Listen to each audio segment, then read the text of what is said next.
Kitab Kejadian adalah kitab pertama dalam Alkitab dan kisahnya dibagi dalam dua bagian utama. Pasal 1-11 menceritakan tentang kisah Tuhan dan seisi dunia. Lalu pasal 12-50 yang menyoroti dan mengisahkan tentang Allah dan satu orang lelaki saja, Abraham. Kemudian tentang keluarganya. Kedua bagian ini dihubungkan oleh sebuah kisah penghubung di awal pasal 12.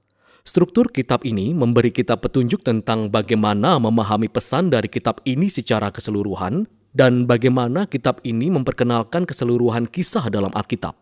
Nah, kitab Kejadian dimulai dengan Allah mengambil kekacauan dan kegelapan seperti yang dijelaskan dalam kalimat kedua dari Alkitab. Dan Allah menggantinya dengan keteraturan, keindahan, dan kebaikan. Dia menciptakan dunia di mana kehidupan bisa berkembang baik. Allah membuat ciptaan yang disebut manusia atau Adam dalam bahasa Ibrani. Allah menciptakan manusia sesuai gambarannya dalam kaitannya dengan peran dan tujuan mereka di dunia yang diciptakan Allah. Manusia diciptakan sebagai cerminan karakter Allah dalam dunia. Mereka ditunjuk sebagai wakil Allah untuk memerintah dunia atas namanya.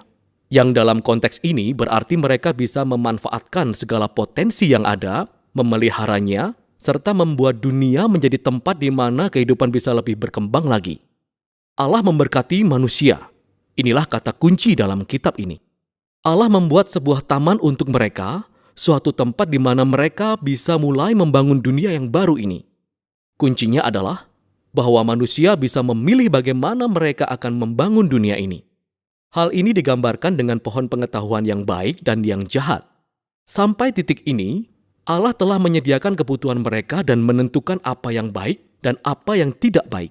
Namun sekarang, Allah memberikan hak dan kebebasan kepada manusia untuk memilih. Apakah mereka akan mempercayai ketentuan Allah tentang apa yang baik dan yang buruk? Atau mereka justru akan menggunakan kebebasannya untuk menentukan sendiri apa yang baik dan yang buruk menurut pengertian mereka sendiri? Dan pertaruhannya sangat tinggi. Pemberontakan terhadap Allah berarti memeluk kematian, karena kita memalingkan diri dari Sang Pemberi kehidupan itu sendiri. Hal ini digambarkan dengan pohon kehidupan. Di pasal 3, muncul sesosok figur yang misterius yaitu ular. Tidak ada penjelasan mengenai asal-usul ular selain daripada bahwa dia adalah ciptaan Allah. Dan jelaslah bahwa ular adalah ciptaan yang memberontak melawan Allah. Ular ingin menggiring manusia kepada pemberontakan yang menuju pada kematian. Ular memutarbalikkan cerita tentang pohon pengetahuan dan pilihan. Ia mengatakan bahwa memperoleh pengetahuan tentang yang baik dan yang jahat tidak akan membawa kematian. Dan bahwa itu justru merupakan jalan menuju kehidupan dan untuk menjadi seperti Allah. Nah, ironi dari kisah ini sangatlah tragis karena kita tahu sesungguhnya manusia itu sudah seperti Allah. Mereka diciptakan untuk mencerminkan gambar Allah. Namun alih-alih percaya kepada Allah, manusia memilih untuk meraih kebebasan. Mereka menggunakan pengertian mereka sendiri dalam menentukan apa yang baik dan yang jahat, dan dalam sekejap, seluruh kehidupan bergulir di luar kendali. Akibat yang pertama adalah hubungan manusia. Laki-laki dan perempuan itu tiba-tiba menyadari betapa rentannya mereka. Bahkan mereka tidak lagi saling percaya. Maka mereka membuat pakaian dan menyembunyikan tubuhnya dari yang lain. Akibat yang kedua adalah keintiman antara Allah dan manusia menjadi sirna, sehingga manusia itu pergi dan berlari dan menyembunyikan diri dari hadapan Allah. Ketika Allah menemukan mereka, mereka mulai bergantian untuk saling menyalahkan tentang siapa yang lebih dulu memberontak. Nah, di sini kisahnya berhenti. Ada serangkaian puisi pendek di mana Allah menyatakan kepada ular dan kemudian kepada manusia tentang konsekuensi tragis dari tindakan mereka.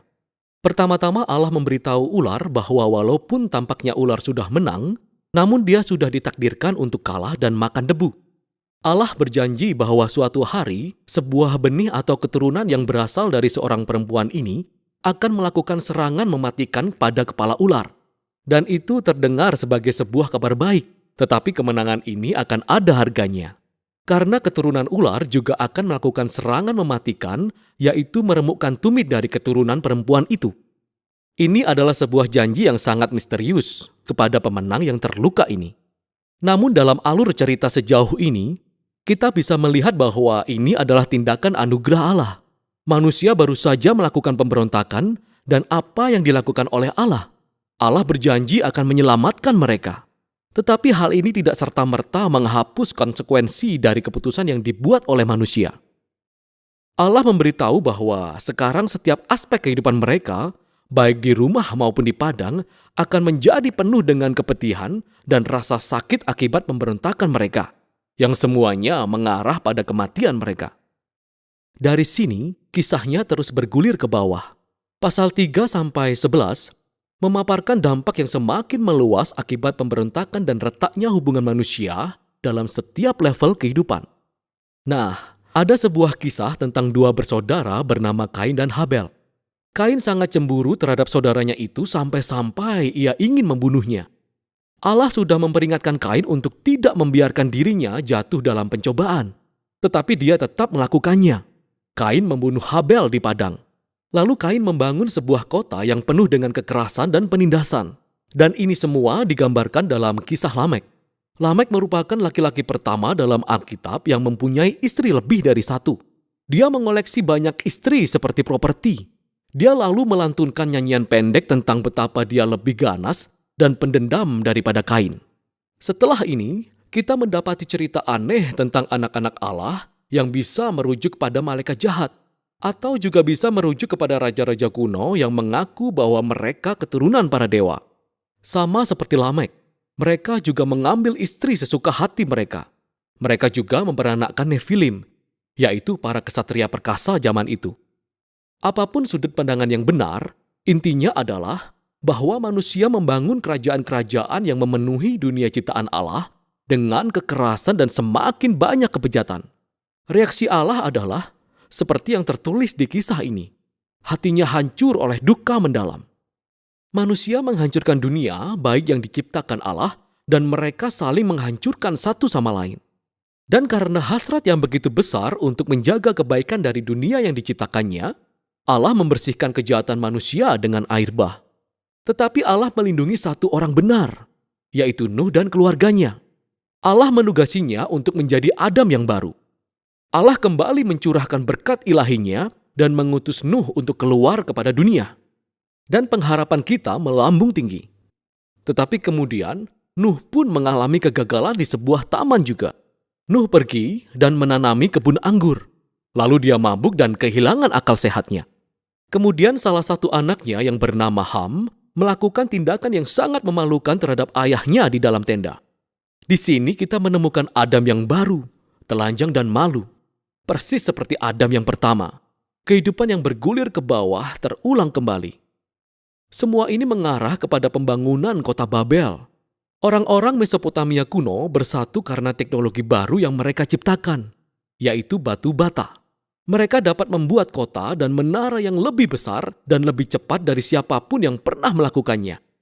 Mereka ingin membangun jenis menara baru yang menjulang tinggi hingga dapat menjangkau Tuhan. Dan dengan demikian, nama mereka akan menjadi masyhur. Ini adalah gambaran dari pemberontakan dan keangkuhan manusia. Ini pemberontakan di taman secara besar-besaran. Allah merendahkan keangkuhan mereka dan menyerakkan mereka. Nah, ini merupakan kumpulan kisah yang beragam. Tetapi kita dapat melihat bahwa semua kisah itu menceritakan tentang hal mendasar yang sama. Allah terus memberi kesempatan kepada manusia untuk melakukan hal yang benar dengan dunianya. Tetapi manusia terus-menerus merusaknya. Kisah-kisah ini merupakan klaim bahwa sebenarnya kita hidup dalam dunia yang baik, namun kita telah merusaknya. Dan bahwa kita lebih memilih untuk mendefinisikan baik dan jahat menurut ukuran kita sendiri. Kita semua ikut andil dalam rusaknya hubungan-hubungan di dunia ini yang mengarah kepada konflik dan kekerasan dan berakhir dengan kematian. Namun ada suatu pengharapan. Allah berjanji bahwa suatu hari nanti, seorang keturunan akan datang, pemenang yang terluka, yang akan menghancurkan kejahatan pada sumbernya. Walaupun kejahatan manusia sangat banyak, namun Allah bertekad untuk memberkati dan menyelamatkan dunia yang diciptakannya. Jadi pertanyaan besarnya adalah, apa yang akan dilakukan oleh Allah? Kisah selanjutnya, kisah penghubung itu, menawarkan jawabannya. Namun untuk saat ini, itulah kisah yang dipaparkan dalam Kejadian pasal 1-11.